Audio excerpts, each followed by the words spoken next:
Have we just given up the fight? Mass shootings. Have we just gotten less sensitive to that and just like, yo, this is just the way how it is? We cannot give up the fight. You and I know this better than anyone because we see like this carnage is part of our day to day, right? In the book, I really wanted to pull the reader into the story. You need to feel what's truly happening on the front lines of gun violence. Folks, your exciting new medical career, it's just been hit with a serious illness or injury that stops you from earning a paycheck just when you need it most.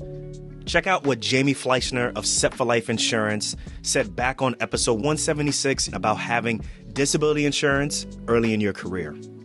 The real reason to get it early on is really twofold. One is to protect your insurability. So if you are healthy and you can obtain the coverage, you also pre-approve yourself to be able to buy more in the future. So down the road, as your income does increase, you don't have to answer additional medical questions. All you have to do is show that your income is increased and you can buy more benefits at that time. No medical questions asked. Protect your income, secure your future. Check out setforlifeinsurance.com. Dr. Brian Williams, was good, man. Welcome back to Docs Outside the Box. You've been really busy. A lot has changed since the last time we talked. You've run for office. You've published a book, which is amazing, that we're going to talk about. And you can see, everybody who's watching right now, you can see on his corner right there. The Bodies Keep Coming. And it's a really good book. And you've been making your rounds on TV. So thank you for joining us here, man. Let's catch up, man. How you been? I've been good. Thanks for having me. And like, you've been busy too. I remember like you've come a long way with the show. So I'm proud of you. I'm glad to see your success. Yeah, man. Like, for y'all who are listening, you may not know, because we got a lot of new listeners now. Me and Dr. Brian go way back. We go way back as far as residency. So I was a resident while Dr. Brian was a fellow. We were at Grady Memorial Hospital. He was with Emory fellow, and he was in a class by himself. He was amazing fellow. And I was in my fourth year or fifth year. And we kind of just kind of vibed. And I think one of the biggest things that I have to thank Dr. Brian Williams for is he helped me bring my expectations up. I knew I wanted to go into trauma critical care. I don't know if you remember the story, Dr. Brian. I wanted to go into... What'd you say? Oh, yeah, I remember we talked about this. And I wanted to go into trauma critical care.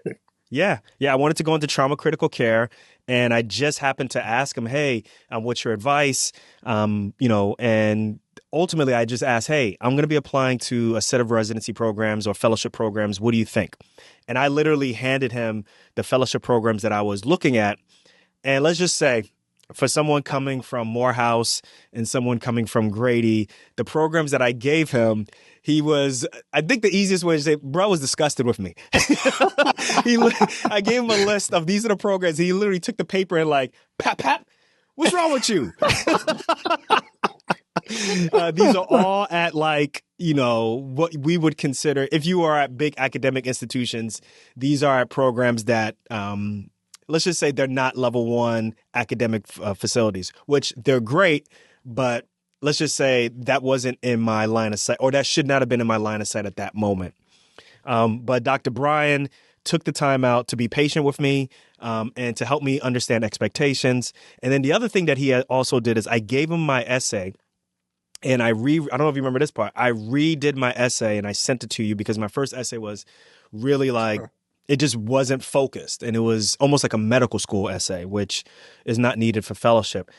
So you really played a major part in me going to University of Miami. And then afterwards, my trajectory afterwards, giving me advice on certain things with the choices that I make with my job. And then ultimately we linked up and, became like colleagues on, when I created Docs Outside the Box. And you were my first big interview where I traveled out to go and see you in Dallas after the events that occurred. That's written out in this book. So, y'all, me and Dr. Brian go way back, man. So, there's so much in what you just said, Dr. Darko. Like somebody did that for me when I was coming up. Clearly going to pay it forward for you, but it's about us overcoming our imposter syndrome, like lowering our expectations of ourselves when we should be trying to exceed them. And also just say, you never know whose life you may impact, because the stories you told me, I had forgotten those until you reminded me of those. It shows you every single day you could be doing something that can change the trajectory of someone's life. So just Oh, no be doubt. kind. No doubt. Be kind. Envision yourself in that position, and just even the smallest of gestures. Like, you don't have to give money. You just a little bit of time and caring. To look at someone's list and say, "Hey, I think you can do better than this," and really push that person. Not just, "I think you can do better than this," and walk away, but like, no, listen, these are the programs that I think you should be applying to, and here's why. So I really appreciate that a lot, man. Yeah. It's really changed the trajectory of my life and how, just any program I go to or any job that I go to. I do locums, y'all. So any place I go to and they look at my resume, they know I'm coming correct. And I got to say that's because of you. So, let's jump right into this book, man. All right, Because let's do it. let's start from the book. The Bodies Keep Coming. That came out last year. You can find it anywhere on Amazon. But this is your deep, personal, and critical look at the intersection of racism, violence, and healthcare through the lens of a Black trauma surgeon. My man, there's so much to cover in here. I've kept notes about all this stuff. I got 10 points that I'm going to get through, but we can't get through all of this. But Yeah. let's start on what we do as trauma surgeons, particularly where you were doing primarily your practice after training was at Parkland, one of the best trauma centers, one of the most famous trauma centers in Dallas. Obviously, there was a big event that occurred where you were taking care of police officers. Some of them survived, some of them didn't make it. But that's the crux of what kind of pushed you into national limelight. Someone like me working in Atlanta, we see a lot of gun violence, and a lot of times we see it almost like a revolving door. The question I have is, based off of your perspective, based off of the book, based on the fact that you ran for politics and you were, running for office, do you think we as a society, and I'm talking specifically here in the United States, have we just given up the fight on making sure that what happened 2 weeks ago or 4 weeks ago in Georgia, mass shootings, have we just gotten less sensitive to that and just yo, this is just the way how it is? We cannot give up the fight. And I think you and I know this better than anyone because we see this carnage is part of our day to day, right? And in the book, I really wanted to pull the reader into the story so that you see this. And I wanted it to be graphic, but not gratuitous. I mean, you need to feel what's truly happening on the front lines of gun violence, and then it's also just shift the perspective, see what it's like to be a Black trauma surgeon, and you're taking care of so many young Black men that are being victimized by gun violence, and taking care of and dealing with the surviving families. Because I think that's a perspective that is frequently overlooked or minimized in the national debate.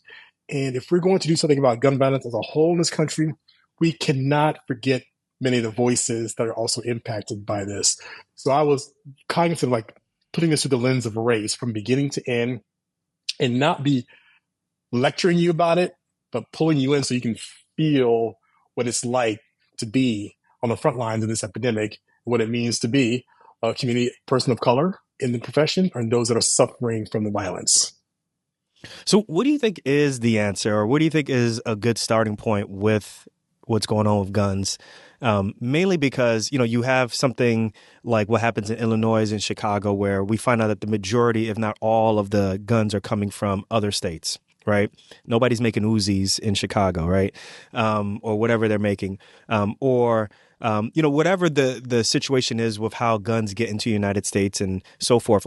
When you decided to run for office, I know that was a central point of, part of your policy. Talk us through, what do you think is your answer? What would be your answer to being able to fight this issue? Because when I heard that you were running for office, I'm like, man, that's got to be very frustrating to run for office, because in medicine, it's I see problem, I take care of problem's taken care of, and let's move on. There's no really compromise that occurs in medicine, right? Whereas in politics, that's all, you got to do all that. So talk us through that how you get through that with gun violence and then with policy. Talk to us about that. Well, first I'll say anyone that's spent any amount of time in academic medicine is well prepared to deal with going into politics. There's Oh, really? there are definitely some translatable experiences as far as dealing with personalities. And I'm saying that a little bit in jest, but it's true. A lot of it is about how do you deal with people and get your message across. It feels like an But in terms, aristocracy in medicine, or dictatorship, But right, I'm right, sorry, you keep right. going, man. No, but when it comes to gun violence, we have to recognize that we do not have one problem, right? We have multiple gun violence problems. Whether it's the community violence that you and I dealt with in Atlanta, the mass shootings, intimate partner violence, suicides, the preventable shootings of young children. So we have multiple different kinds of problems with different root causes, which require different solutions. There is no one size fits all. Mm-hmm. So when I ran for Congress, I was trying to bring the perspective that is absent, right? There's never been a trauma surgeon in Congress. There's never been a Black doctor who could vote in Congress. Mm-hmm. Mm-hmm. So I brought my perspective as a trauma surgeon treating these patients. I think the only surgeon has been what, Frist? Frist was a cardiothoracic surgeon, right? Yes.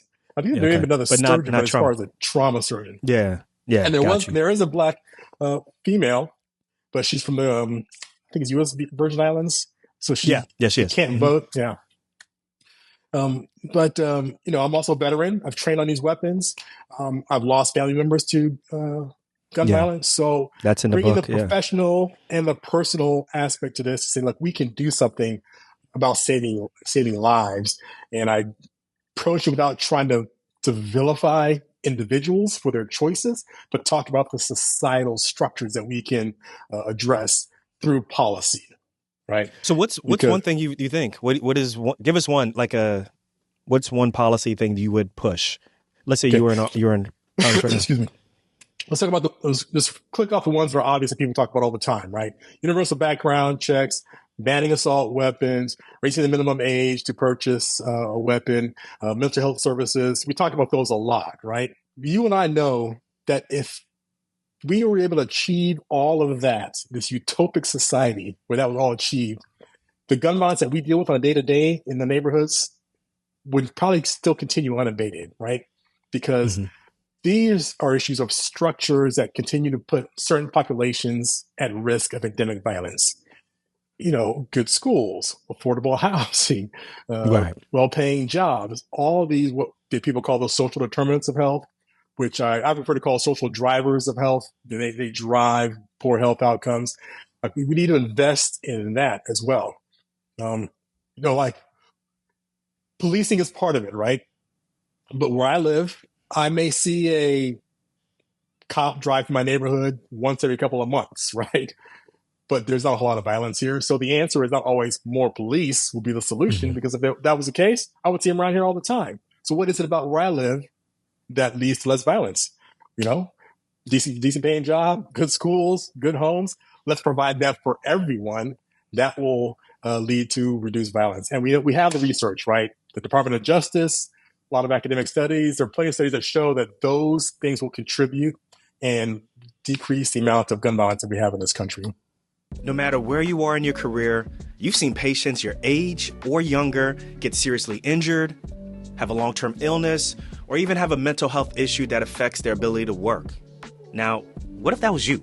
No, for real, what if that was you? Without disability insurance, how are you going to replace your paycheck?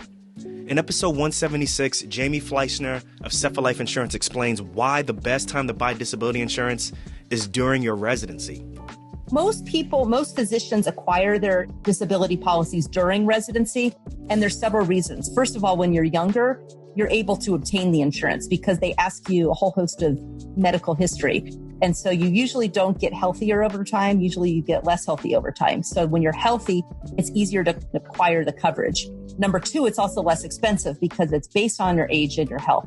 You're not getting younger or healthier over time. So you're at the ideal time. The earlier you get it and the younger you are, the less expensive it's going to be. So whether you're a resident or you're an attending, it's never too late to protect your income. Renee and I, we use Set for Life Insurance to find a disability policy that fit our needs and budget.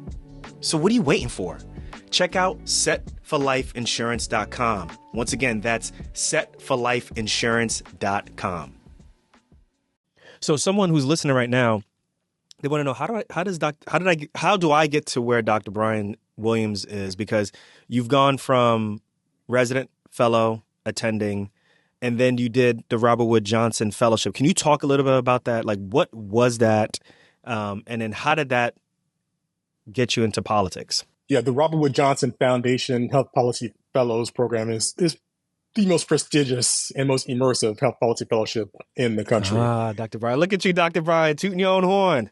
I'm out here to do what I can to promote this program. Actually. You should. Because I don't think a lot of people know about it, right? I found out about it by accident. It was just a random discussion with a friend of mine when I found out about this. So I'm doing what I can to promote this program, which has been transformational in my career. But it's designed for mid-career professionals that want to be involved in crafting and informing health policy at the state and national level and local level as well. So, I've talked over the years. I was kind of moving towards this, like, how do I bridge the gap between my expertise as a clinician to deal with what's happening outside the hospital? Because once you leave the hospital doors, that was where our job ended. Yeah. But what was bringing the patients to the hospital had nothing to do with what we were doing. Those are all policy related. So I wanted to get involved in that. And this fellowship allowed me to do that. I had a chance to go to DC. It was full time. We were immersed in a 3.5-month intensive onboarding program. And then we get placed as an advisor in an office of a legislator. So I began in the office of Senator Chris Murphy, which allowed me to be part of. He's Connecticut. He's a leading voice in the Congress for gun violence prevention. He got involved with this after Sandy Hook because that was his district when he was in the House. Yeah. And we passed the Bipartisan Safer Communities Act. So the most significant gun safety bill in the generation. Had a chance to work on that as a trauma surgeon.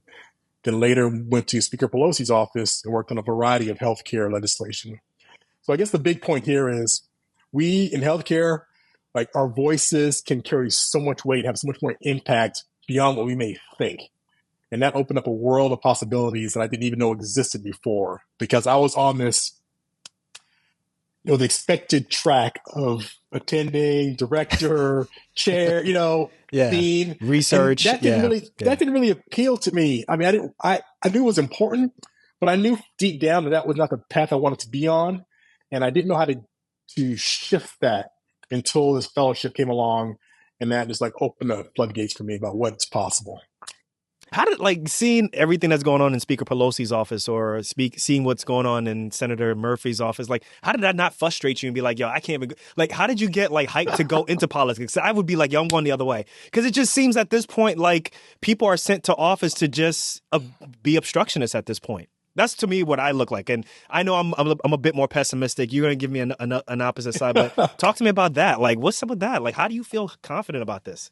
I touched upon this at the end of the book. So fortunately, when my book was going to production, I was finishing up my fellowship, so I was able to make a little change there and add this at the end. Is that I was actually inspired during my time there, because there are truly a lot of good people going to work every day to make the world a better place without any fanfare. I worked at the staff level, okay? That's clear. I worked with the staffers.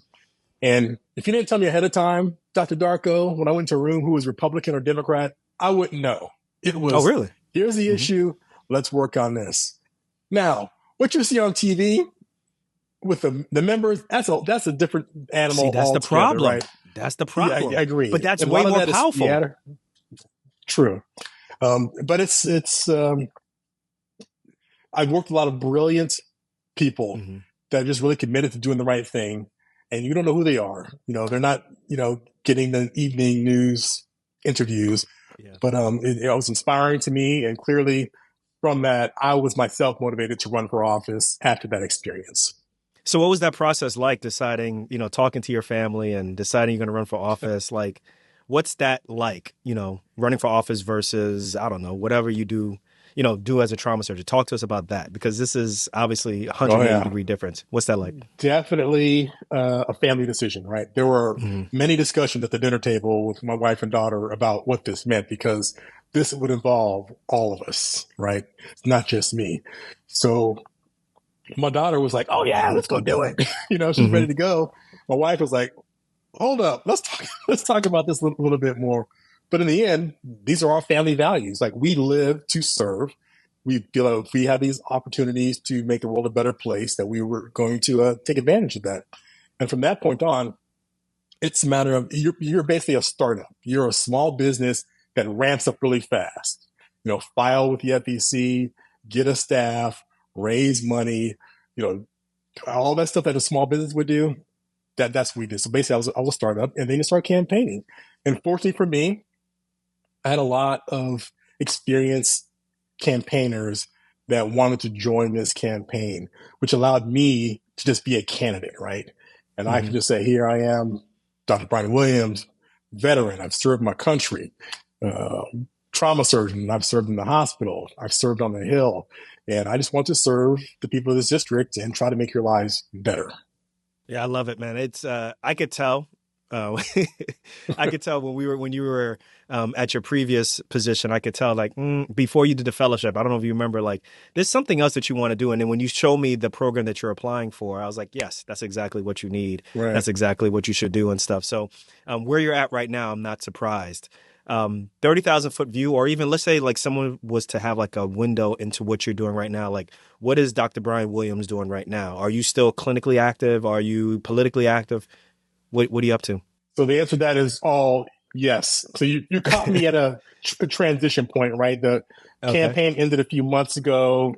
I took a break for the summer and getting back into clinical work here within the next few weeks, but still want to remain actively involved in policy. And it's definitely policy. Politics, not so sure about that, but definitely policy, because we just need more people with frontline experience in healthcare crafting policy.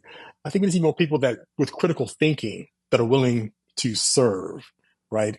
And definitely more sort of diversity of experience, diversity in backgrounds, because that's what this country is about. So for the time being, I want to be very intentional about my next step, right?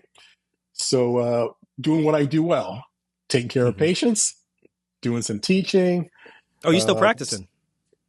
well, in a few weeks, I'm starting Okay, up. got you, So yeah, got you. I took a bit of a break after the You campaign. need it. I think you Yeah, have enough experience to take a bit of a break, yo. I Because feel the like places you've been I've at, done yeah, plenty. Yeah. you've done So plenty. It's easy to get back on that bicycle. right, but I got to figure out like what will be the next step, right? There's no job description for what I want to do, right? I Hmm. have to create this myself, and the easiest way to make that not a reality is to just dive headfirst into what I've been doing for the past however many years and not think twice about it. Because once you get on the hamster wheel, it's hard to get off. So I've been taking it step by step. Still out there, promoting the book. I'm still getting asked to speak about the book, so I'm very happy that it's resonating with folks. I'll take care of some patients, doing some writing, and then we'll see, Dr. Darko. We'll see. I just don't want to rush it. Don't want to rush it. Good. Well, we are watching. It's funny you mentioned this because, I just got back from Ghana. Me and Renee got back from Ghana doing our medical mission for like the 10th year. And, the interesting thing is this 10 years, we were able to work with some people who are attendings now. But like 10 years ago, when we were working with them, they were residents. Right. Right. And when we were like 10 years ago, we were doing locums. And we were half locums, half independent, or half working, like employed docs. And we were kind of just letting them know about like our trajectory, why we decided to work like this and stuff, and it's non-traditional and so forth. And they're like, oh, okay, I get it, and so forth. And then 10 years later, they're letting us know like, hey, like I've been working for 10 years, or I've been working for a certain amount of years, and I just need a change. Right. Like I just Right. remember that you and Renee were doing X, Y, and Z, and I need to change. I need to do this, this, this, this, and this. And it's not really a I told you so moment, but more of like, okay, that is gratifying to know that, like you're not the only one who feels like I'm like, I'm like a square peg and you're trying to fit me into a circle, right? Like Right. Right. I can't fit in there. So the reason I'm mentioning that with you is that like I could tell like with you, like you just have so many more aspirations and so many things beyond just trauma surgery, that just taking a normal trauma surgery route, which is what you said, which is, TPMD to, eventually, program chair and then chairperson, like that's just not where you're at this point, Right. And I want folks to listen and understand that like the path can be like, you can do whatever you want to do. And like you said, that fellowship, I didn't know about that fellowship until you told me about that. And You maybe should consider it. We I should might have talk. to. We They should pay, talk. right? I'm good. They pay. They do pay. It Yeah. ain't surgeons pay, but you can Right. definitely we got by just fine. You just got by, and Yeah. I consider it an investment, and I wouldn't trade that experience for anything. And I tell my cohort, I said, if I had to go back the day after it was over and never practice medicine again, I'd have been like, you know what? I felt good about what I've done. That's what It I'm was talking that about. transformative.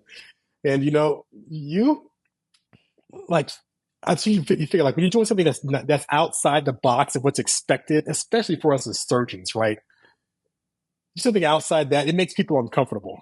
Like, Oh yeah. why are you doing that? And yet you feel like you have to explain Yeah. yourself to them. Yeah. But now, 10 years later, like you said, they're seeing it, right? They're seeing it. They're coming to Bruh. you. Yo, you know how many attendings told me I was crazy for doing locums at first? Like so many, and then like at least I'm Dr. Brian, I'm not lying to you. Like at least over the last like 2 or 3 years, five of them have already contacted me and said, "Hey, like how do you do this locums thing and all that stuff?" I'm not saying that locums is the panacea to anything, but basically what I'm just trying to say is like sometimes you could be really passionate about something and everybody could say that you're crazy, it doesn't make sense and so forth. But if you really feel like this is the path that you need to do, then whether you're right or wrong, you just got to go and do it. Right. Right. And you'll be surprised. Exactly. Like you get on the other side of it 10 years later, people are trying to jump ship and trying to be on your side. So you never know. Right. So like I wholeheartedly agree with everything that you said, man. So listen, man, like oh yeah. Go ahead. No, go ahead, Brian. Go ahead. Please. No, I'm saying like imagine being a surgeon saying you're going to step away from practice. Like you went to locums and you got that. Imagine saying, I'm going to stop practicing for a year to go do this. That's especially from the program that you went, especially from the program that you was at. You was at a big time program, But here's the last thing I'll say about that. Yeah. So, I think there's a lot of people who equate where you're at to what you have accomplished, right? Like, you know how like some people say, well, I went to Harvard and I'm Harvard trained, which means that like that, it comes along with these certain types of expectations. It's like, well, no, like what if you got kicked out of Harvard, right? And you finished at another program, right? Like you bring your certain skill set and you really have to be relying on yourself to really be the name brand, not where you trained at, not where you work at, not what med school you go to. And that's the one thing that I give advice to a lot of folks, particularly pre-meds who are trying to get into medical school and they're trying to get into the most prestigious school possible. And it may not be in their path. I'm like, yo, like, first of all, the name doesn't make who you are. And then the same thing with residency, right? It's like, guys, like you want to get into the best program that's right for you. Right. And then also at the same time, like when you get out, like it's very rare that people are going to be looking at what school you trained at. They just want to know MD, DO, are you board certified? Are you going to take care of me? And that's pretty much it, So let's keep it at that, man. So anything else you want to let us know about before we get on out of here? No, I mean, I really invite your listeners to reach out to me, connect. My website is brianwilliamsmd.com, Brian with an I. And it has all my social media tags on there as well. So you can reach me through Twitter, LinkedIn, Instagram. And I also coming up on the 1 year anniversary of my book. So I'm going to do a special promo for your folks, Dr. Darko. Okay, let's hear it. If go to thebodieskeepcoming.com, thebodieskeepcoming.com, and if you put in promo code DOTB, Docs Outside the Box, DOTB, I will send you a signed copy of the book and you will get a 25% discount off of the price, which is that's better than Amazon. That's better than Amazon. I was about to say, because I'm looking at Amazon right now as you're talking. I'm like, wait, hold on, let me see what they got on sale, right? And it ain't signed from Amazon. Guys, hey, Brian, I appreciate that, guys. Make sure you go and check that out. Alfred, please put that below so people can get a look at that if they're looking on YouTube. Dr. Brian, man, we need you back podding too, real quick, before we get on it. We need you back podding. So when are you going to jump on to podcasting again? Your own podcast, please. No pressure, no pressure. So I'm juggling a bunch of potential projects right now. Podcasting is one of those potentials. So the one thing is like I can't do everything well. So I have to decide what it is I'm going to do. So, but that's on the list of potentials right now. I suggest that you guys all go check out. I'll put Dr. Brian's previous podcast on in the show notes, but I suggest y'all go take a listen. He did some great interviews. Well, he's an excellent podcaster. Definitely I miss that. Let's just say I miss you there in the podcasting space. So I hope eventually you end up coming back, man. So. Oh yeah, we'll see. I got some things brewing, Dr. Darko. Right. I'll let you know when they happen. We'll be watching. All right, Dr. B. We'll catch you soon, man. All right, man. Thanks for having me. It's good seeing you again.